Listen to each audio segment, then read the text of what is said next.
Mind as Development by Giovanni Gentile.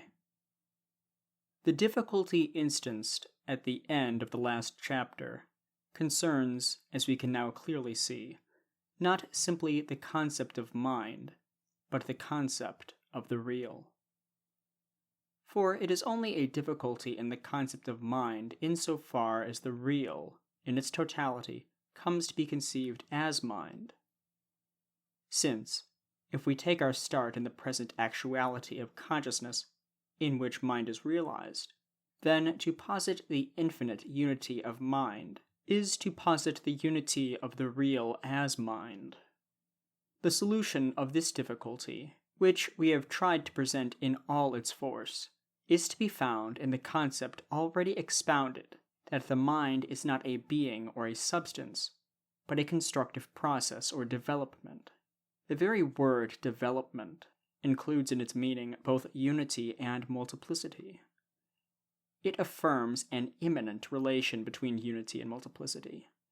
But there is more than one way of understanding such a relation. It is necessary, therefore, to clear up precisely the exact mode in which our view of mind is to be conceived as development. One mode of conceiving development is that by which we posit abstractly the unity outside the multiplicity. The unity of the development is then imagined as the ground or basis of the development, either as its principle or as its result. The germ of a plant, for example, is represented as the undifferentiated antecedent of the vegetative process, and the growth of the plant as consisting in a progressive differentiation and multiplication of the primitive unity. In such case, we may believe we are conceiving the growth of the plant, but really, we are making it impossible to conceive. The plant lives and grows, not only insofar as there is a succession of different states, but insofar as there is the unity of all its states beginning with the germ. And when we oppose the germ to the plant, the tender seedling springing from the soil to the big tree with its wide spreading branches, we are letting the living plant escape and setting side by side two images, two dead photographs as it were, but not the reality which comes by the multiplication into different forms of what throughout the development is and always remains one. Another example, taken not from vague fancy, but from scientific and philosophical systems, is that of the old vitalist physiology and the mechanistic physiology, which arose in the last century as a reaction against it.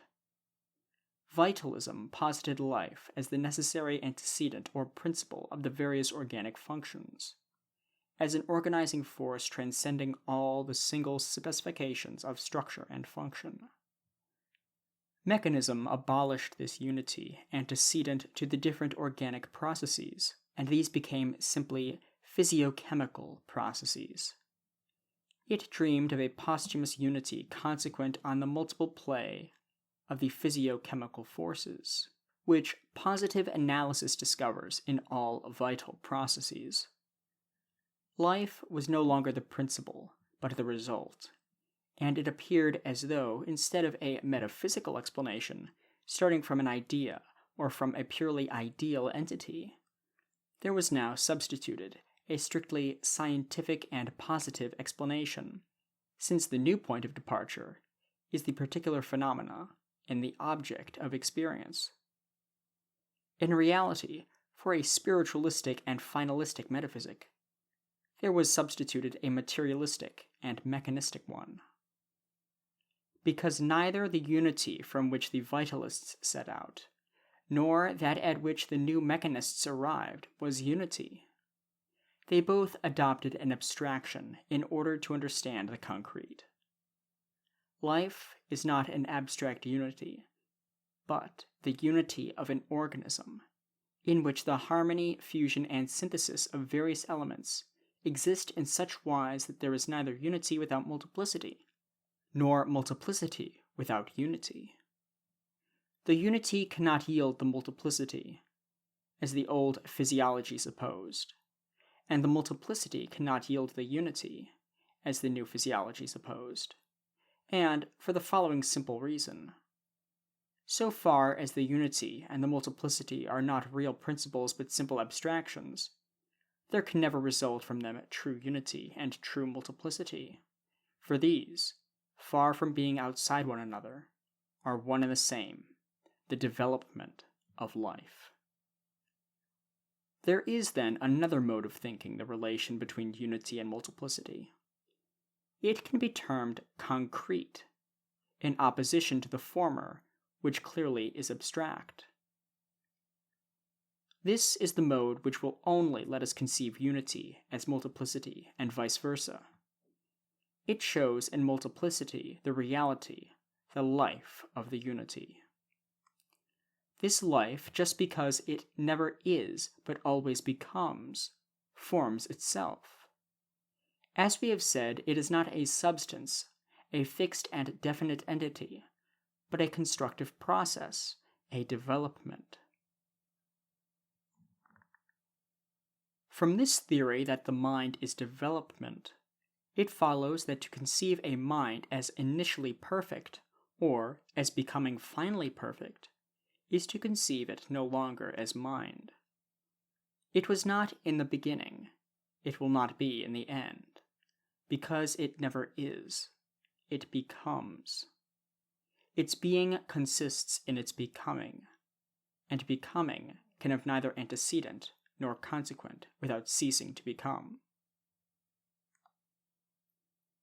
Now, this reality, which is neither the beginning nor the end of a process, but just process, cannot be conceived as a unity which is not a multiplicity, because as such it would not be development, that is, it would not be mind. Multiplicity is necessary to the very concreteness, to the very dialectical reality of the unity. Its infinity, which is the essential attribute of the unity, is not denied by its multiplicity, but is confirmed by it. Infinity is realized through the multiplicity, for the multiplicity is nothing but the unfolding, which is the actualizing of the reality. The dialectical concept of mind, then, not only does not exclude, it requires spiritual multiplicity as the essential mark of the concept of the infinite unity of mind. Infinite unity is, therefore, infinite unification of the multiple, as it is infinite multiplication of the one. Let us be careful to note, however, that there are not two methods as the Platonists, with their usual abstractness, suppose, one of descent from the one, or multiplication, the other of ascent or return to the one, or unification. Such are, for example, the two famous cycles of Gioberti's formula: being creates the existing, and the existing returns to being. This is to fall back into the error already criticized, into the false mode of understanding development. Neither term, one, many, ever is, either as starting point or end, reached.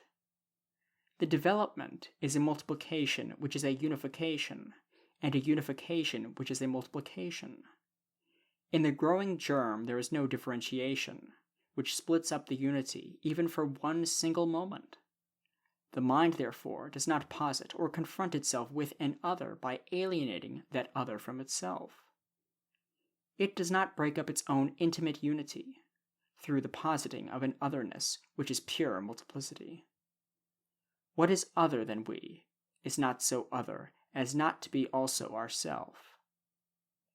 Even bear in mind that the we, which we mean when we use it, as a convention in speech, is not the empirical self, and is not the scholastic compound of soul and body, nor even pure mind. It is the true, the transcendental we.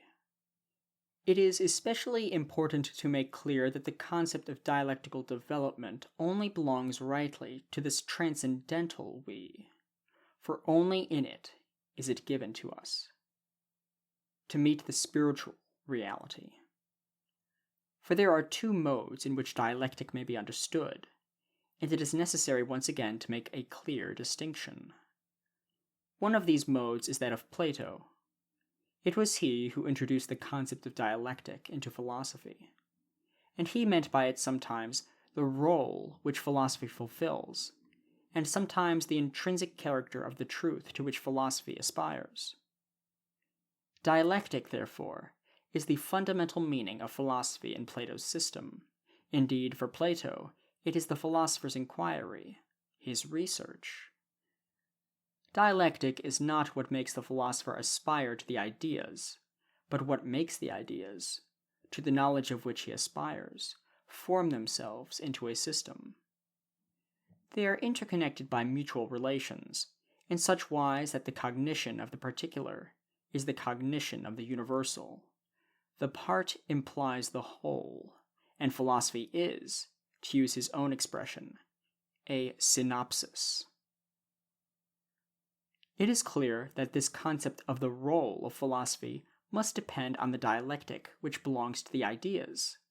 It must depend, that is, on the system of relations by which all are bound together among themselves in such wise that, as Plato argues in the Parmenides, every idea is a unity of the one and the many. Now, it is clear that a dialectic so conceived implies the immediateness of thought, because it is the whole of thought from all eternity. It is clear, therefore, that such a dialectic is the negation of all development. It is not of this Platonic dialectic that we are now speaking. The radical difference between it and the modern may be seen in the fact that dialectic, in the Platonic meaning, is thought insofar as it is self-identical. The thought to which Aristotle attributed as its fundamental laws the principles of identity and non-contradiction, whereas in our meaning, thought is dialectical because it is never self-identical. For Plato, every idea in the totality of its relations is what is impossible to think of as changing and being transformed. We can pass from one idea to another, and in passing, we can integrate an initial idea with the cognition of relations with which formerly it had not been thought. But this movement and process in us supposes rest, fixity, and immutability in the idea itself. This is the Platonic and Aristotelian standpoint, and from this standpoint the principle of non-contradiction is the indispensable condition of thought. For us, on the other hand, true thought is not thought, which Plato and the whole ancient philosophy regarded as self-subsistent, a presupposition of our thought which aspires to correspondence with it. For us, the thought supposes thought thinking. Its life and its truth are in its act. The act in its actualization, which is becoming or development, does indeed posit the identical as its own object, but thanks precisely to the process of its development, which is not identity, which is not, that is to say, abstract unity, but unity and multiplicity, or, rather, identity and difference in one. This concept of dialectic, judged by the principle of non-contradiction, which it seems flagrantly to violate, is a paradox and a scandal. For how can we deny that the principle of non-contradiction is a vital condition of all thought?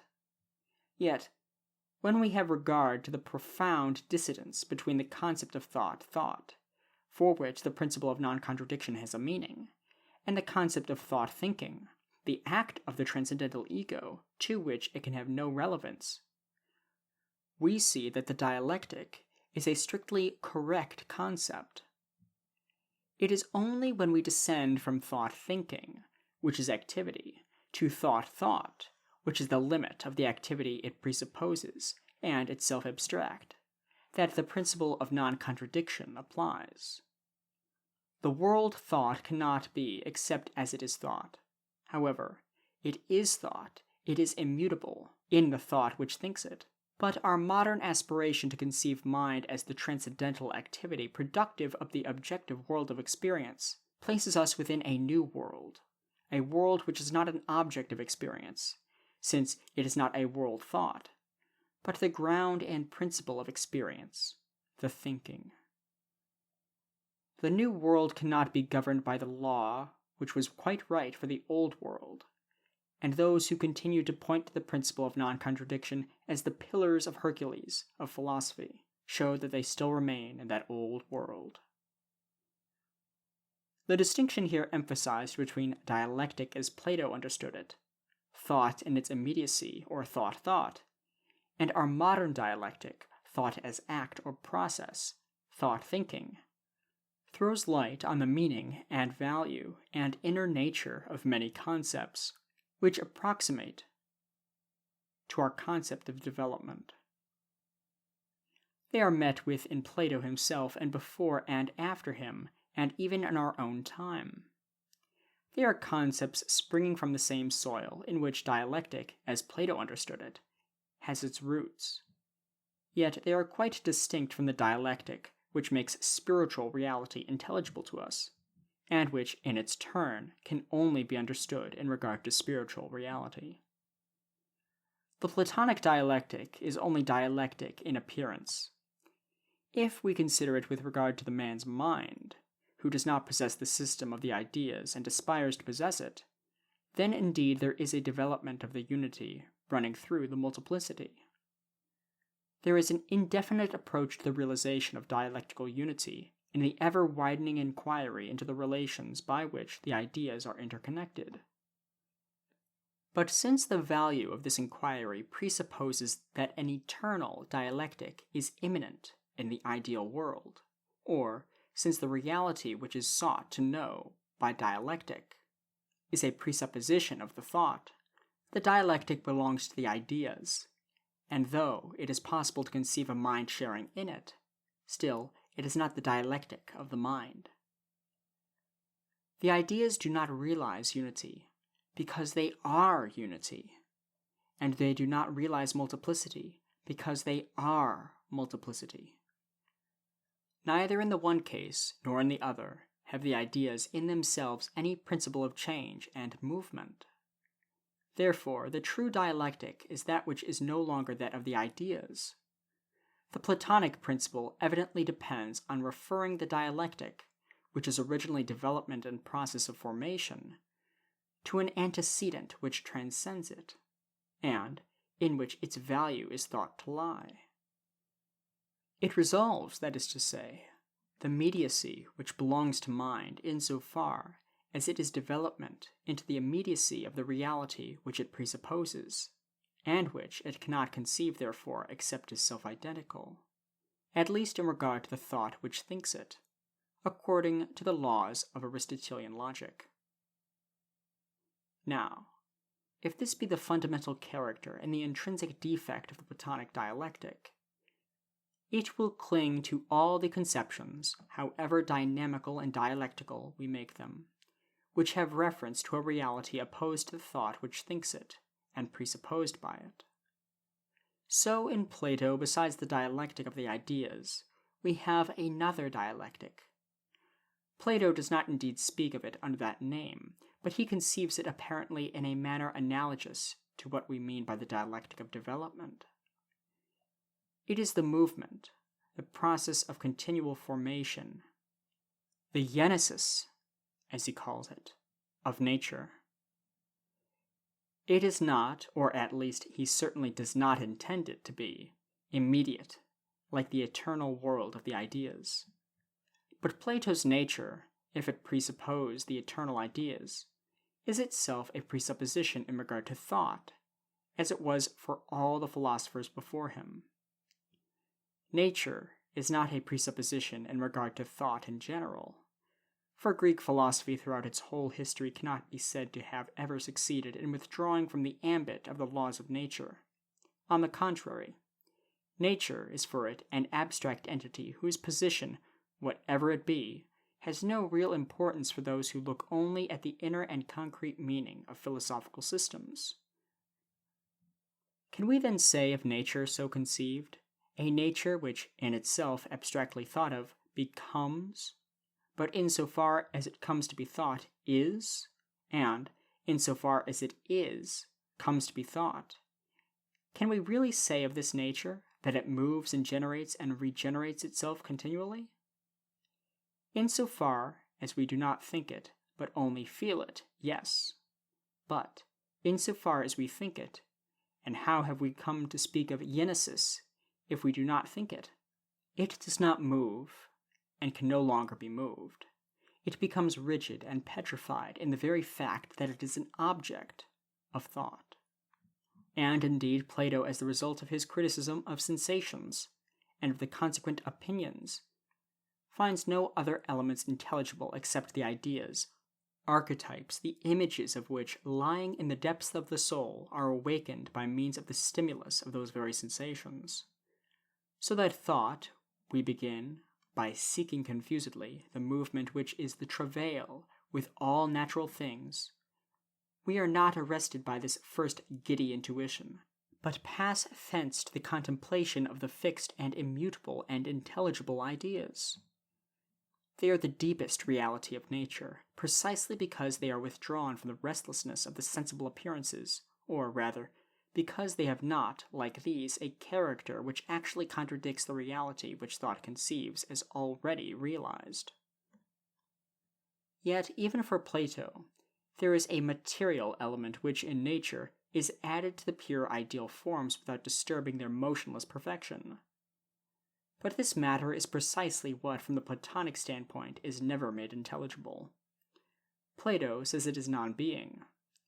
It is something for which in thought's paint-box there are no colors, since whatever is presented to thought, and therefore exists for it, is idea.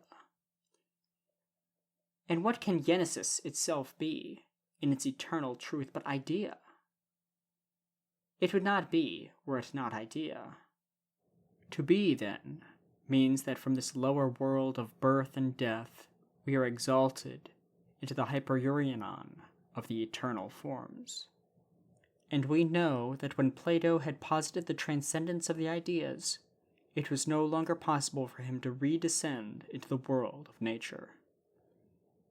Aristotle, although he had been called a philosopher of becoming, had no better success. He denies the Platonic transcendence. The ideal forms immanent in the matter form nature. They are subjected to the movement by which alone it is possible for the ideas to be realized in matter. There is no substance which is not a unity of form and matter. He thinks of the world, therefore, as mass animated by eternal movement, which brings the eternal thought into act. Yet, even for him, thought thinks nature as its antecedent, thinks it, therefore, as an already realized reality, which as such can be defined and idealized in a system of fixed and unchangeable concepts. Indeed, there is no science for him which is not the act of the intellect. It is the human intellect corresponding a static correspondence, moreover, to the eternal intellect, which is incarnate in the material world in virtue of the purpose which rules the movement. So that nature, for Aristotle, as for Plato, is not an object of science insofar as it is nature, and insofar as it is an object of science at all, it is no longer nature, no longer movement, but pure form. It is a concept and a system of concepts. The Aristotelian becoming, insofar as it is not and cannot be the becoming of thought, remains a mere postulate. As a thing thought of, it is not becoming. As becoming, it cannot be thought. In saying that the whole ancient philosophy stopped at the concept of reality as presupposed by thought, we mean that this was inevitable because throughout the whole period it never became possible to conceive, and in fact ancient philosophy never did conceive, history, progress. It never conceived a reality which is realized through a process, which is not a vain distraction of activity, but a continual creation of reality, a continual increase of its own being. Nature, as Plato and Aristotle conceive it, supposes a perfection of being which must be realized in it. But this perfection of being lies behind its back. Man's thinking presupposes the reality of its own ideals, and can strive towards them, but only if it is alienated from them. In the beginning, there shines a light, and this must be the goal of human efforts. The golden age, the physis, as opposed to the nomos, of the sophists, the cynics, and the stoics, lies behind us. As in the Platonic idealism, the ideal world precedes our corporeal life. The idea of history, the idea of the life of the human mind as seriously entering into the formative process and development of reality itself, was never so much as suspected throughout the whole course of the ancient philosophy, nor even in the medieval, so far as that continues the ancient. Even at the beginning of the modern era, we find Bacon speaking of an instauratio ab imus, which is to cancel the past of science as lost labor. We find Descartes equally denying the value of tradition and conceiving reason abstractly as the power of the empirical individual who must commence or recommence scientific inquiry by himself alone and start from the beginning. Yet we may hear one voice entirely new, though never understood by his contemporaries, that of Giordano Bruno. In the Cena delle Ceneri, 1584, he championed the freedom of the new scientific thought against the authority of Aristotle. We have need, indeed, he remarked, to trust the judgment of the old, but the old are not the ancients. It is we who are the old, we who come later and are therefore wiser by the experience and reflection of the ages lived through. Bruno is perhaps the first to affirm that the mind has a development which is an increase of its power, and therefore its true and proper realization. It is the first indication of the modern concept, wholly idealistic and Christian, of the importance of history. How many are there even today who appreciate this concept of history as progress, gradual realization of humanity itself? The dialectical conception is possible on one condition only, and that is that in history we see not a past but an actual present. This means that the historian does not detach himself from his material and set up res gestae as the presupposition and already exhausted antecedent of his historia rerum gestarum.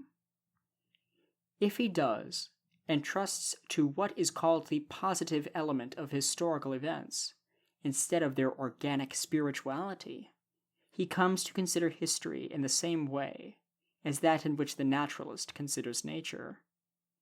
It is commonly supposed that historical positivism stands on the same basis as naturalistic positivism. But it is not the same, for the naturalist, insofar as he is such, is necessarily positivist. He must set out with the presupposition that nature is, and that it can be known, and its knowability depends on its being, whether its being is known or not.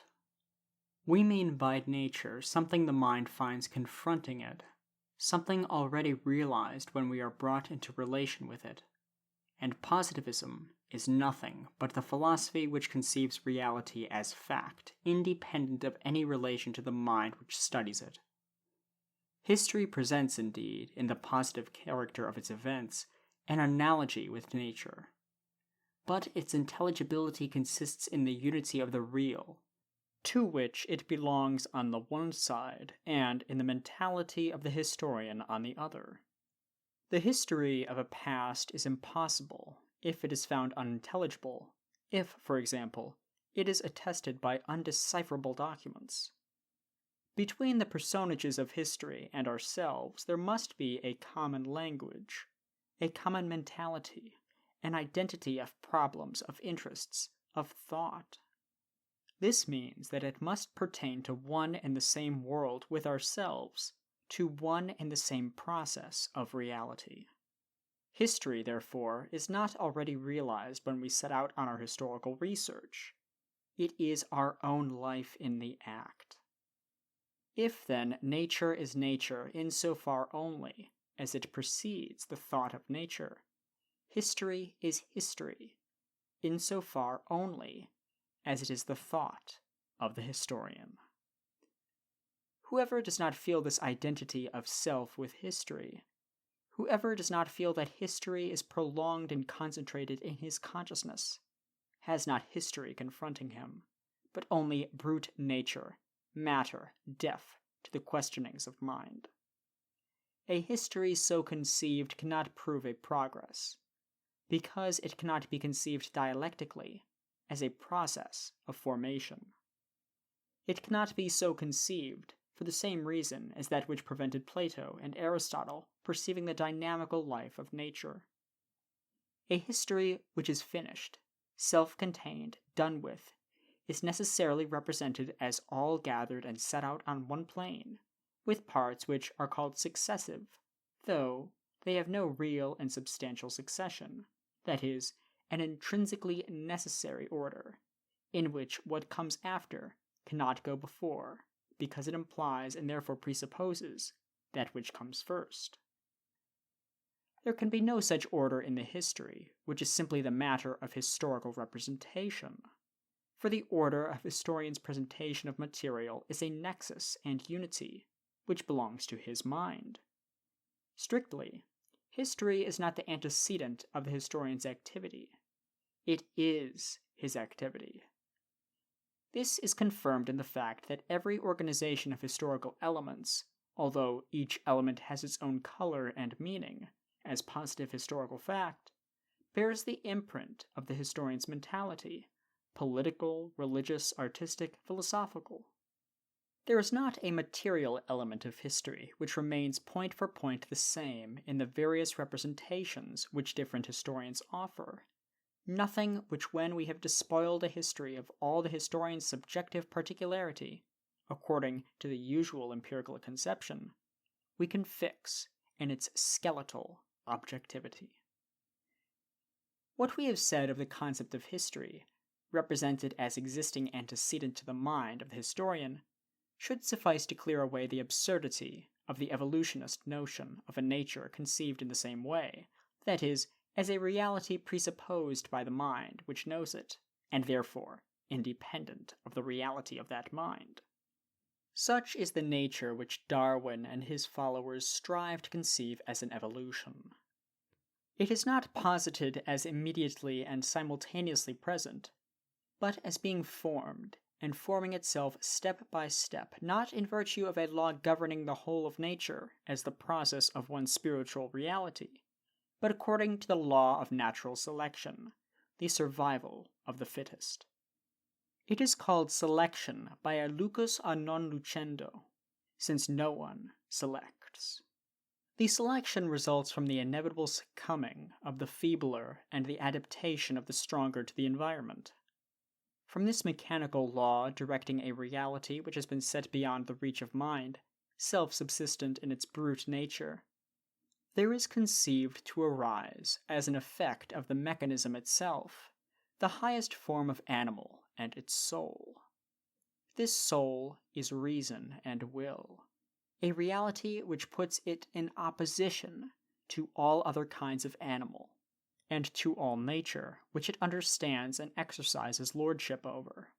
Now, subtract mind, suppose it not yet to have come to birth, and evolution then stands to nature, as Darwin conceived it, in the same relation as that in which dialectic stands to the world of Platonic ideas. That is, it ceases any longer to be process because it implies a system of relations, all of which are already posited and consolidated. Let us imagine that there really is a moment at which one given species exists, and that at this moment there does not yet exist the superior species, which, according to the evolutionist theory, must issue from it. Then, the least reflection will show us that the passage of the one grade of nature into the other is unintelligible, unless, with the mind we pass from that moment, in which, as yet, the second grade does not exist, to the successive moment in which there is the first and second grade and their relation, so that in general, in the whole chain of evolution, however long we imagine it, the first link of it is always presented as together with all the others, even to the last, that is, even to man, who is more than nature and therefore, by his intervention alone, destroys the possibility of conceiving nature in itself as an evolution. This amounts to saying that an indispensable condition of understanding nature, as we understand history, in its movement, is that the object be not detached from the subject and posited in itself independent, in its unattainable transcendence. As transcendent object, it can only be effectively posited as object already thought, and thereby it is shown to be immanent in the thinking. But considered abstractly, in a way which separates it from the thinking itself. And then it is obvious that what we find within the object is what we have put there. To Hegel belongs the merit of having affirmed the necessity of the dialectical thinking of the real and its concreteness. He put to the proof and showed the impossibility of the dialectical thinking of the real, if we begin by separating it from the act of thinking, and regard it as in itself and presupposed by the act of thinking it. Hegel saw clearly that we do not conceive reality dialectically, unless we conceive it as itself thought. He distinguished the intellect, which conceives things, from the reason, which conceives mind. Intellect abstractly represents things analytically, each for itself, self-identical, different from all the others. Reason comprehends all in the unity of mind, as each self-identical and, at the same time, different, and therefore both different from and identical with all the others. And yet Hegel himself, when he would define, in the moments of its rhythm, the dialectical nature of thought, the thought which understands itself as unity of the variety, and things as variety of the unity, instead of presenting this dialectic as the archetypal law of thought in act, and thereby its presupposed ideal, could not avoid fixing it in abstract concepts. Thence his concepts are immobile, actually devoid of any dialectical character, and we are left unable to understand how the concepts by themselves can pass one into another and be unified in a real, continuous, logical movement. The difficulties which he and many who ventured on his tracks had to meet in the deduction of those first categories of his logic, by which the concept of becoming, the special character of the dialectic, is constituted, are classical. Becoming is an identity of being and non-being, since the being which is not becomes. And so Hegel has to move from the concept of being, pure being, free from every determination, which is indeed the least which can be thought, and which we cannot think in its absolute indeterminateness, whatever abstraction is made from the concept of thought. It is possible to pass from this concept of being, posited in this way before thought, and defined by means of its own indefiniteness, to the concept of becoming, and so to prove that nothing is, but all becomes? Yes, according to Hegel, because being as such is not thinkable, or rather, it is only thinkable as self-identical with and at the same time different from itself. It cannot be thought, because when we attempt to think it deprived of all content, absolutely indeterminate, we think of it as nothing, or non-being, or being which is not, and the being which is not becomes. But it has been said, if the absolute indeterminateness of being equates it with nothing, we are then without the unity of being and non-being, in which becoming consists. There is not that contradiction between being and non-being of which Hegel speaks, and which is to generate the concept of becoming. For if being is on the one hand identical with and on the other hand different from non-being, then there is a being which is not non-being, and a non-being which is not being, and there is wanting that unity of the different which gives rise to becoming. Being, as pure being, in such case would be extraneous to non-being, as pure non-being, and there cannot be that meet together and shock of being and nothing from which Hegel thought to strike the spark of life. In the end, we are left from whichever side we approach with two dead things which do not amalgamate in the living movement. We might easily have brought forward other and different kinds of arguments, for this is Hegel's crux philosophorum, round which battle has been waged. Everyone feels the necessity of giving an account of the concept of becoming, and yet no one is satisfied with Hegel's deduction of it.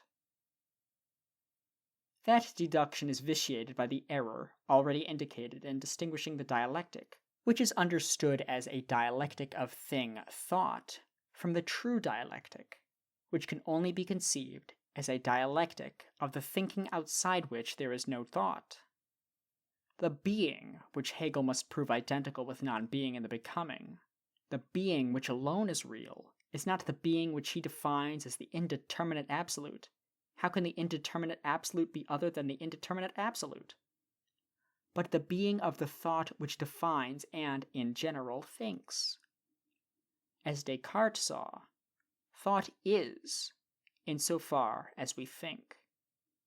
If thought were something that is, it would not be what it is, act. It is in not being, in self-positing, in becoming that it is.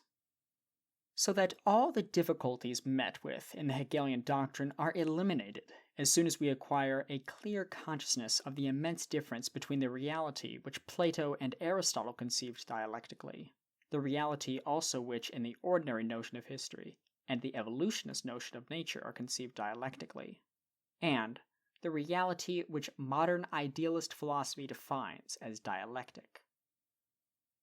For the one, reality is thought of, or thinkable, which is the same thing. For the other, reality is thinking. Get rid of the ordinary and unconscious abstraction according to which reality is what you think, and which yet, if you think it, can be nowhere but in your thought. Look with steady gaze at the true and concrete reality of the thought in act.